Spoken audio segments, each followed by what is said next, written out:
I've always been someone with multiple interests, and I've never seen any reason to tame any of my interests.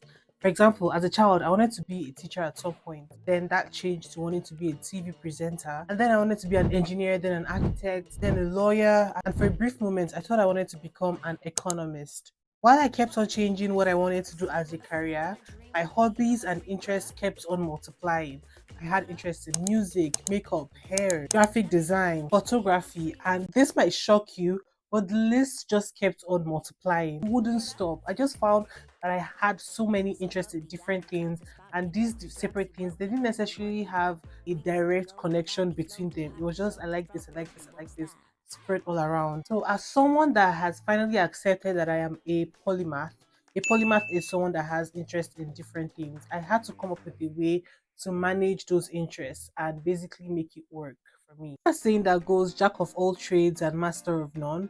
Well, that's not true because the actual saying is jack of all trades, master of none, but still better than master of one. I actually personally believe that you're better off if you occupy your time with multiple things rather than just focusing on one thing. And that's because you are more likely to reach your potential when you have more demand on your time than when you don't. I found that I was able to manage my academics better while I was in university, when I had other extracurricular activities. At first, when I started university, my first year, I didn't have anything I was doing aside from focusing on my studies and everything.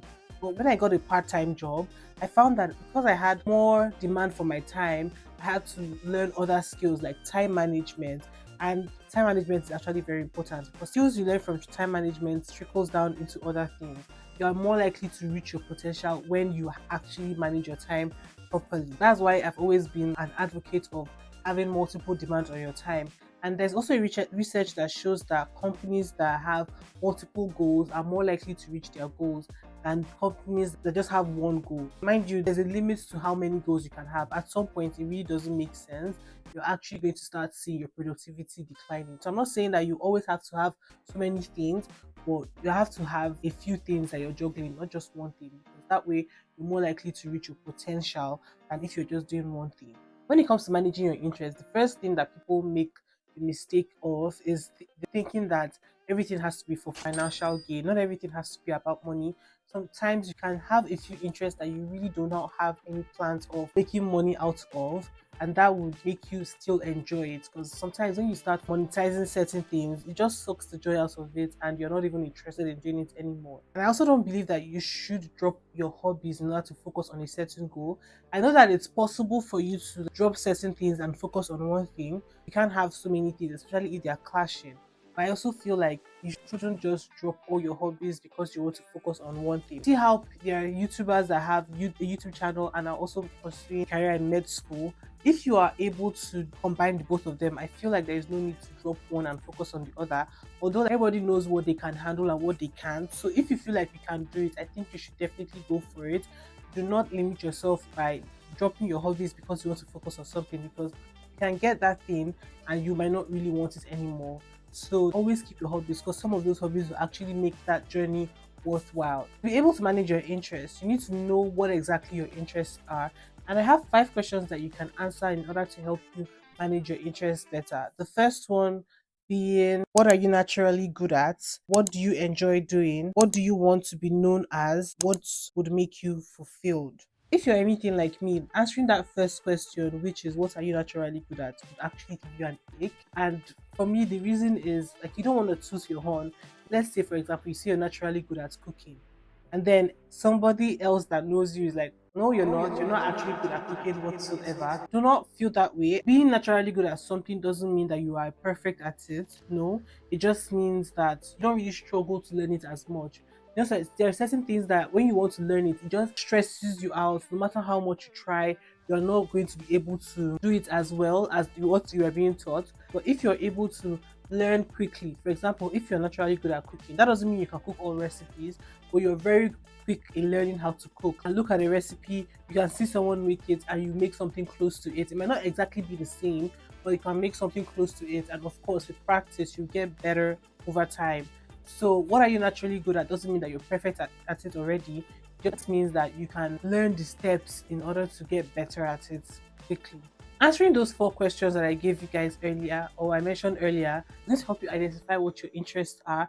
And once you've identified what your interests are, then you can now decide how you're going to manage this interest. How are you going to juggle everything together? How are you going to be able to do one thing and not let another thing suffer?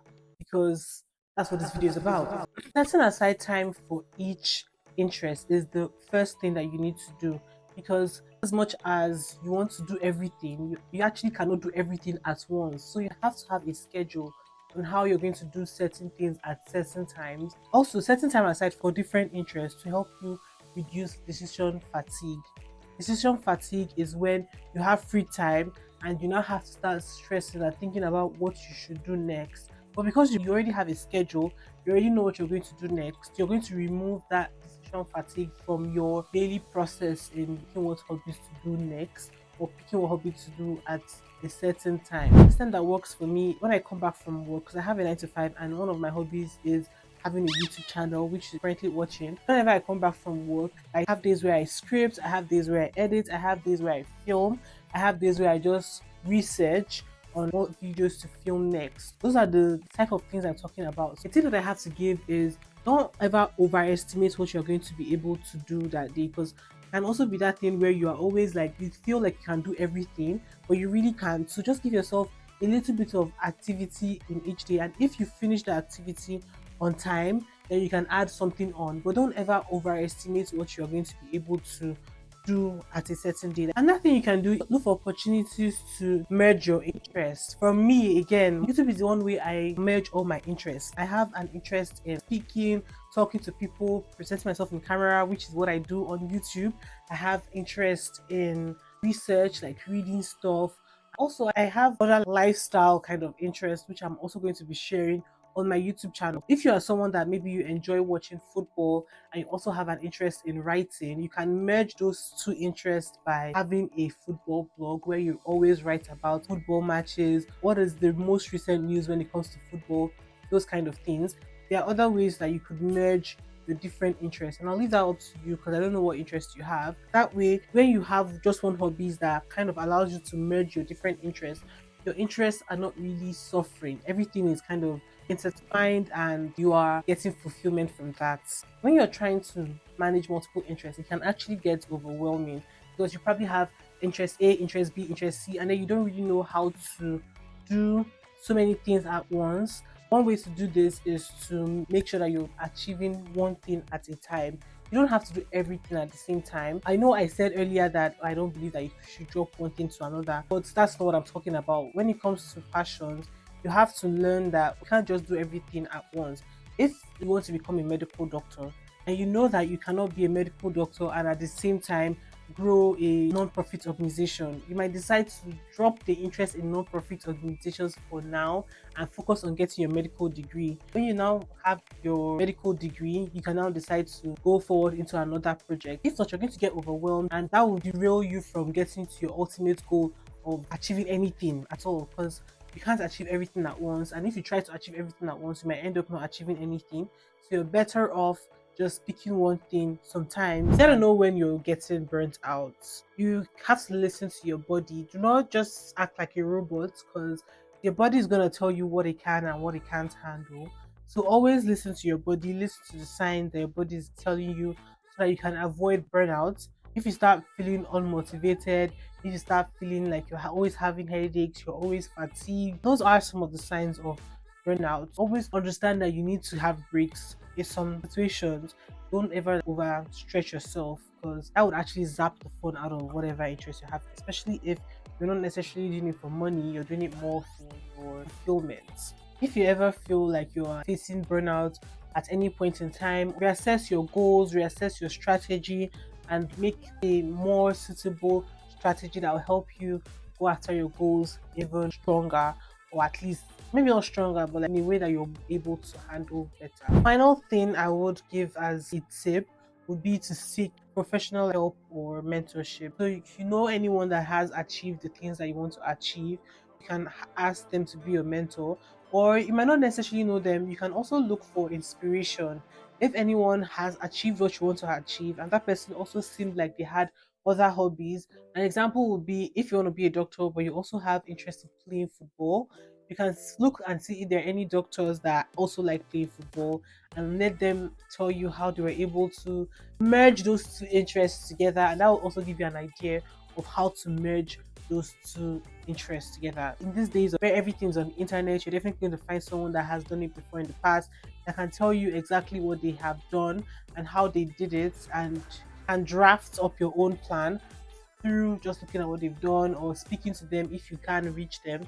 So that's it about this video. If you liked it, give it a thumbs up, give it a like, subscribe to my channel. My name is Chidera.